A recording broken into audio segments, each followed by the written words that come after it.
Hi everybody, today we'll take a quick look at Wildlife Raid in Oramond for 275 plus Sorcerer. This place has incredible results.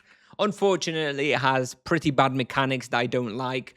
So I cannot wholeheartedly recommend this place, mostly because of the annoying mechanics. However, if you can get it, then it is good for the time that it lasts. But we'll talk about that in just a little bit of time.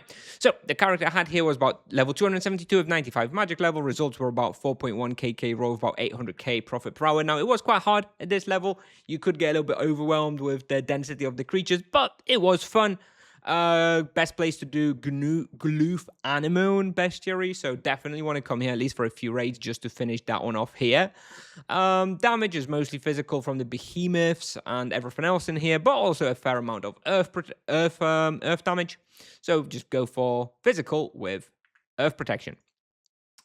You do need to have 300 Oramond points cast, and the raids need to be active when you do go there to benefit from the high density. Now, it's only active for approximately 20 minutes per hour. If that raid also happens to be the one that gets active, one out of the 3 raids are active at a time.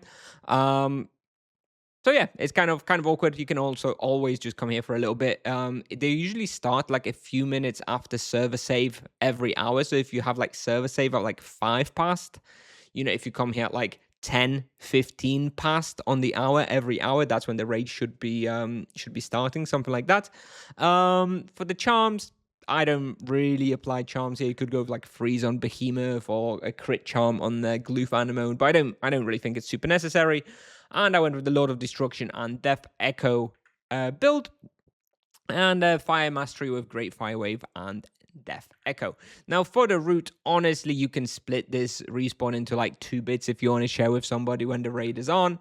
Honestly, just try and do like a lap where you try and pick up as much stuff as possible. Just do something like that and go back here or whatever. Like it's not really super important what you do. You can be going up and down, whatever, like that as well. Lots of monsters, way more density than anybody could ever need when the raid is active. So just try and pick up whatever you can, wherever you can. Don't be going around in circles, obviously, but yeah, pretty simple once you're there.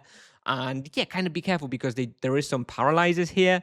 And if you do get like boxed in the middle of the respawn with 30 creatures around you, then, buffer's not going to save you. So do, do keep that in mind. But yeah, when it's active, results are pretty great. Anyways, play the video now. If you have any questions, let me know, and I'll see you in the next one. Bye-bye.